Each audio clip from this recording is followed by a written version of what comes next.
Hello नमस्ते प्रिय विद्यार्थियों, आप सभी का बहुत बहुत स्वागत है पूजा संस्कृत क्लासेस में। आज हम प्रकृति के उन कारणों को पढ़ने जा रहे हैं जिसके कारण प्रकृति हमें दिखाई नहीं देती है। तो किस कारण से, आइए भी देखते हैं।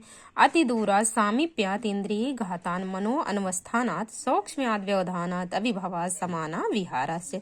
हमें प्रकृति क्यों दिखाई नहीं देती है, चलिए देखते हैं। अति दूरात्, अत्यधिक कोई चीज अगर हमसे बहुत दूर है तो हमें दिखाई देगी। अति दूरात् अर्थात वो नहीं दिखाई देगी। और सामीप्यात्, कोई वस्तु मेरे बहुत समीप है फिर भी वह मुझे दिखाई नहीं देगी, जैसे हमारी आंखों का काजल है। इंद्रिय घातान, इंद्रिय जैसे कहे कि किसी की आंख में मोतियाबिंद हुआ है, अब अगर उससे हम पूछते हैं कि यहाँ से हाथी गया, तो क्या वो देख पाएगा? नहीं देख पाएगा। मनोन्वस्थानात्, अब जैसे कि अभिज्ञान शाकुंतलम में आप लोगों ने पढ़ा होगा कि शकुंतला ध्यान मग्न थी दुष्यंत के, उनकी अपने होश में नहीं बैठी थी और दुर्वासा ऋषि आए, श्राप दे के चले गए, फिर भी उनको पता नहीं चला। तो मनोअनवस्थानात्, अगर हम कहीं दूसरे जगह ध्यान में खोए रहते हैं, अर्थात पढ़ते समय मान लीजिए हम ध्यान लगाकर पढ़ रहे हैं और हमारे बेड के नीचे या चेयर के नीचे बिल्ली आके बैठ जाती है तो हम देख नहीं पाते हैं। तो अर्थात ये समझने के लिए ही सूक्ष्म्यात्, कोई चीज बहुत ही सूक्ष्म है, अर्थात दही के कीड़े क्या आप हम देख पाते हैं? अपनी आंखों से नहीं देख सकते हैं। व्यवधानात्, और जैसे दीवार के उस दीवार है, उस दीवार के उस पार कोई भी वस्तु रखी होगी तो वह हमें दिखाई नहीं देगी, तो वो व्यवधान के कारण भी। अभिभवात्, दो जैसे चीज, अभिभवात क्या है? अभिभवात कोई वस्तु जैसे है उसका कोई भी है। अब जैसे हमारे वाल्मीकि मुनि हैं, वाल्मीकि हैं, वेद व्यास है, महाभारत है, रामायण, अब उसके आगे अगर हम ये छोटे मोटे कुछ पढ़ते हैं या समझते हैं तो इसे कौन पढ़ेगा? अर्थात यहाँ पे ये अभिभवात इसलिए। और समाना विहारस्य, अब जैसे दूध में पानी मिला दिया, दोनों वस्तु एक जैसी हो गई तो वह अलग नहीं होती हैं। यही प्रकृति के 8 कारण। अति सूक्ष्म होने के कारण, समीप होने के कारण, इंद्रियों के कोई जैसे अंधापन है, काणापन है, तो और अनवस्थानात्, मनो अनवस्थानात्, मन की हमारे ध्यान कहीं और होने पर, और सूक्ष्म्यात् अत्यधिक सूक्ष्म होने के कारण, व्यवधान कोई व्यवधान होने के कारण, और अभिभवात् जैसे बड़े प्रकाश के सामने, जैसे सूर्य के सामने रात का तारों का प्रकाश दिखाई देगा? नहीं देखा गया। और समाना विहार, जैसे दूध और पानी को मिला दिया तो हम अलग नहीं कर सकते, और अर्थात दोनों एक।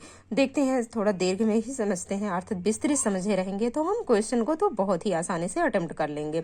अति दूरात्, अत्यधिक दूर होने के कारण वस्तु की सत्ता का प्रत्यक्ष नहीं हमारे सामने नहीं देख सकते ना हम, वही तो बताया आपको। यथा दूर आकाश में उड़ता पक्षी दृष्टि का विषय नहीं बनता है, उसी प्रकार प्रकृति भी अति दूर है, मानव की संदृष्टि के परे है। ऐसे अति सामीप्य, वस्तु के अत्यधिक समीप होने से उसे अर्थात देखा नहीं जा सकता, बिलोका नहीं जा सकता। बिलोका मतलब देखना। जैसे आंख में लगा काजल, चूंकि प्रकृति से ही हमारा दृश्यमान शरीर बना है, यह अति सन्निकट होने के कारण नहीं दिखाई देती। इंद्रिय घातन, यदि शरीर की किसी इंद्रिय में कमी आ जाए तो हम अपने विषय का अवगाहन करने में समर्थ नहीं होते हैं, परंतु वह वस्तु तो अवश्य ही सत्तावान है। ऐसा कि तो नहीं है कि वह वस्तु नहीं है, लेकिन उसको हम देख नहीं पा सकते अन्य लोगों द्वारा। वही अन्य लोगों जो हम नहीं देख पाते हैं, अगर कोई जैसे मोतियाबिंद है, आंखों में काड़ापन, जो चीज को वो नहीं देख पाएगा वही दूसरा व्यक्ति देख लेगा। तो यदि कोई व्यक्ति बहरा हो जाए, उसे शब्द प्रत्यक्ष नहीं होगा, वो शब्द नहीं सुन पाएगा, यद्यप शब्द दूसरों के लिए बोधगम्य है। तो ऐसा नहीं है कि शब्द है नहीं या शब्द को कोई सुन नहीं सकता। चक्षु इंद्रिय रहित व्यक्ति को रूप प्रत्यक्ष नहीं होगा। अब जिसको जैसे वही बताया कि जिसको मोतियाबिंद होगा या आँख काना होगा, तो उस व्यक्ति को कोई जो है सूरदास जैसे हमारे यहाँ संबोधन के दे के कहते हैं, ऐसा तो उचित नहीं है कि जैसे बड़े लोग अंधापन या कानापन ऐसे बोल रहे हैं, तो सूरदास तो उनको तो कुछ दिखाई नहीं देता है। अतः यह सिद्ध हो जाता है कि प्रकृति तत्व भी यद्यप साधारण बुद्धि के द्वारा ज्ञातव्य नहीं है, फिर भी ऐसा नहीं है कि उसकी सत्ता नहीं है या उसकी यहाँ पर उपस्थिति नहीं। मनोअनवस्थाना, समस्त इंद्रियों को उनके विषय अवगाहन के लिए प्रेरणा देने वाला मन है। अगर हमारा मन कहीं और होगा तो इंद्रियों के साथ मन का अवस्थित होना आवश्यक है, अर्थात मन हमारा स्थित होना चाहिए। यदि कोई व्यक्ति मन के द्वारा अतियु की स्मृति में किसी ध्यान में, जैसे कि बताया कि जैसे शकुंतला दुष्यंत के ध्यान मग्न में बहुत ही ध्यान में डूबी हुई थी, तो उनके सामने आए दुर्वासा ऋषि और आवाज लगाई, साप देके चले गए, फिर भी उनको पता नहीं चला। तो उसकी आंखों के समक्ष यदि हस्ती जैसे बृहद जीव भी निकल जाएगा, हाथी भी निकल जाएगा, तो उसे उसका प्रत्यक्ष अर्थात देख नहीं पाएगा।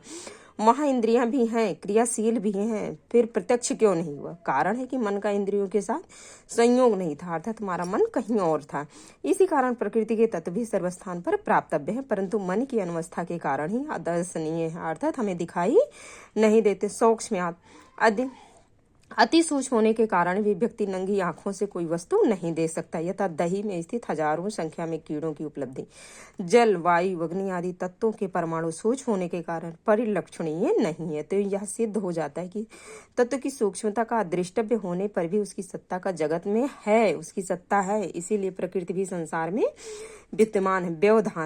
व्यवधान, बाधा, रुकावट होने पर भी दृष्टि का विषय नहीं बन सकती। यदि दीवार के दूसरी ओर खड़ा हुआ मनुष्य यद्यपि दिखलाई नहीं देता है, लेकिन मनुष्य तो है ना, ऐसा तो नहीं है कि वहां मनुष्य नहीं है, हमें दिखाई नहीं दे रहा है। तो इसी प्रकार अज्ञानता के आवरण या व्यवधान से ही प्रकृति तथा पुरुष का रूप मानो नहीं जान पाता है, यद्यपि इनकी सत्ता जगत में सदैव विद्यमान रहती है। कहने का अर्थ यही। अभिभवात, यदि कोई तीव्र प्रकाशमान वस्तु जला दी जाए, जैसे जुगनू का प्रकाश सूर्य के सामने क्या टिक पाएगा? नहीं। तो ऐसा तो नहीं है कि जुगनू में प्रकाश नहीं है। समाना विहारात, यदि कोई वस्तु किसी को समान रूप से मिला दिया जाए, जैसे वस्तु भी उसी प्रकार हो, जैसे जल में और जल मिला दिया जाए, या दूध में थोड़ा पानी मिला दिया जाए, तो क्या उसको दूध और पानी को हम अलग कर सकते हैं, या दोनों की अलग सत्ता रह जाती है? नहीं रह जाती। उसी प्रकार प्रकृति भी समान रूप से एक आकार की प्रतीति कराने वाली है, तो उसका प्रत्यक्ष पाना संभव नहीं। इसी प्रकार अन्य उपादान से भी प्रकृति की अवस्था सूचित होती है। Thank you. मिलते हैं अगली वीडियो में। लाइक करना, शेयर करना, कमेंट करके बताना कि हाँ वीडियो कैसी है।